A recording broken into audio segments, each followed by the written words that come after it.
The Chinese challenge uncovers India's fragilities.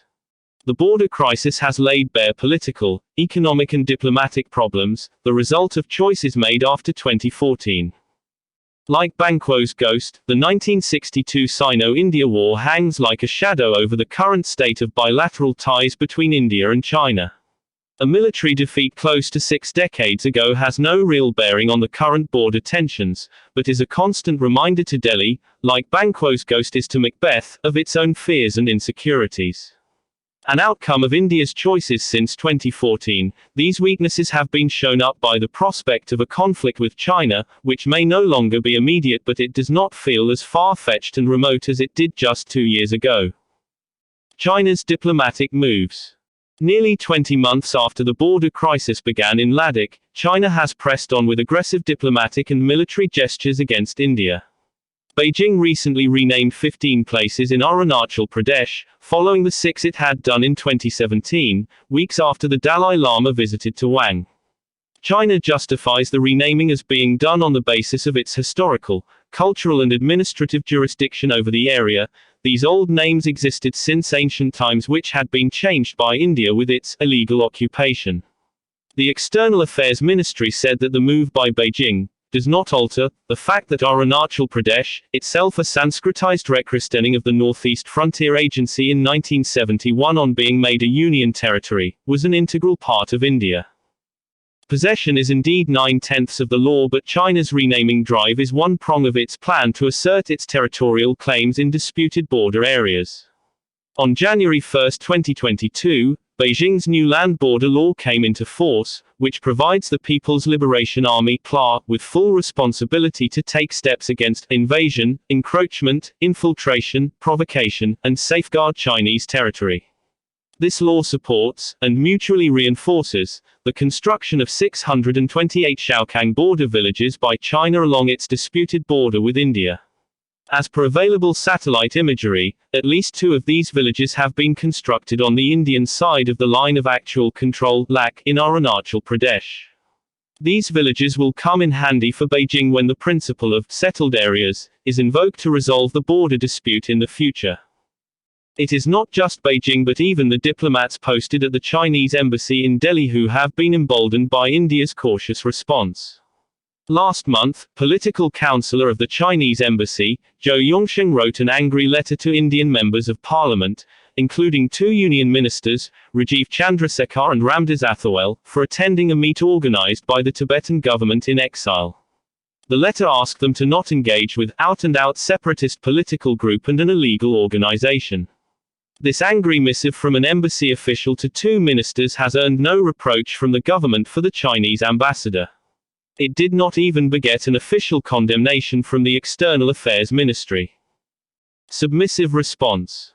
The reasons for such submissiveness by the Narendra Modi government towards the Chinese are not difficult to understand.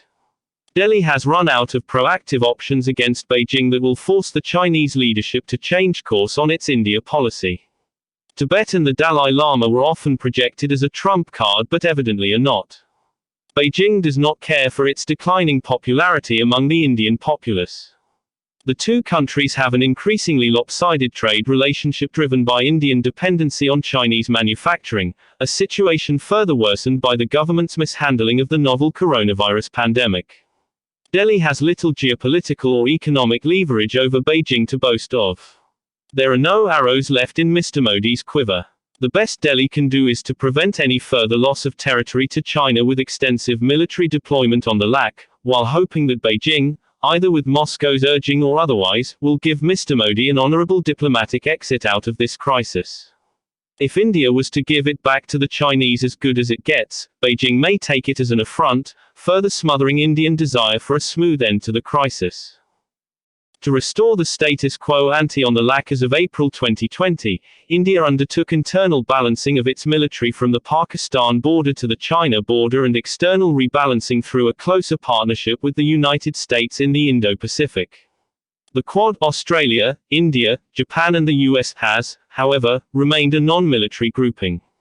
The signing of the AUKUS, a trilateral security pact between Australia, the United Kingdom and the US, and the humiliating American exit from Afghanistan made it crystal clear that for all the intelligence sharing and logistics support from the US, India will have to deal with the Chinese challenge on the border on its own.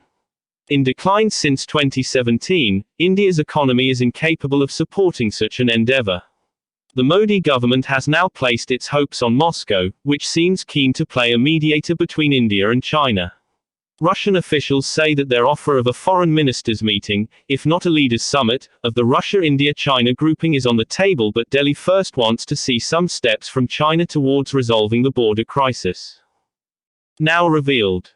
The Chinese challenge has laid bare globally India's political, economic and diplomatic fragilities under Mr. Modi, and this has grim portents of how challenges in future will be managed.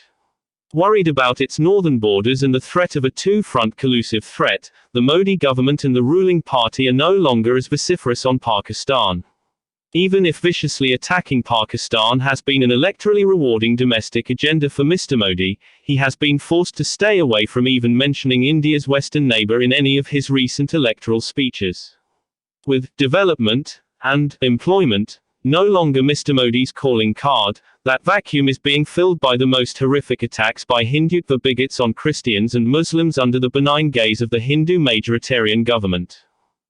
Because of the China factor, the US is currently looking away even as India mistreats its minorities and its democracy stands diminished. That is unlikely to continue for long if India is to be the democratic counter in Asia to the rise of a one-party authoritarian state like China, one that is now keen to offer its own governance and growth model to the world. India's difficult diplomatic and military engagement with China is going to leave it more dependent on US support, rendering the Modi government more vulnerable to American pressure on shared values. A decade ago, many observers had warned that the emergence of an increasingly assertive and confident China under Xi is going to be to India's detriment.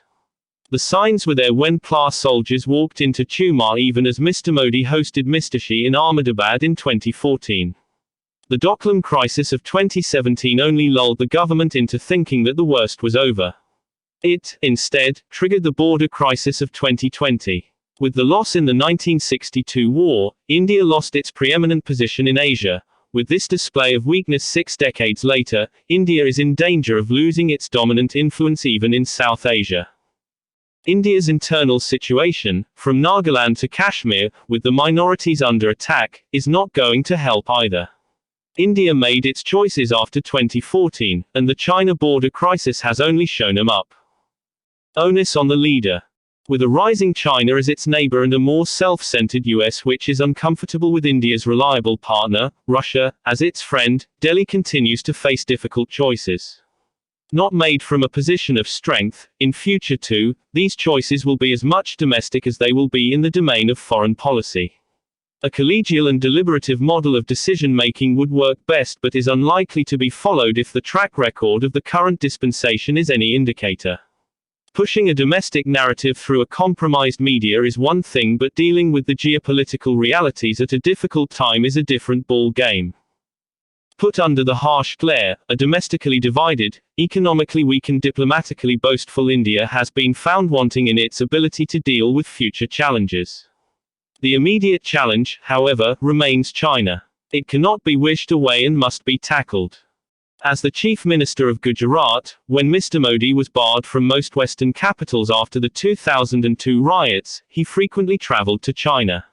He made a show of learning from China's remarkable and unique growth story, and applying it to the Gujarat model, which he promised to India in 2014. After he became the Prime Minister, Mr. Modi has met Mr. Xi at least 18 times, but has not had even one telephone call since the border crisis began. As a proponent and exemplar of personality-centric diplomacy, which included 2 informal summits with Mr. Xi, there has been a surprising lack of any personalized move from Mr. Modi so far. Now that his generals, advisors and ministers have failed to deliver, it is time for Mr. Modi to step up and personally resolve the crisis. He has no excuse left. Allowing things to fester will only ensure that India pays a price far higher than it can afford.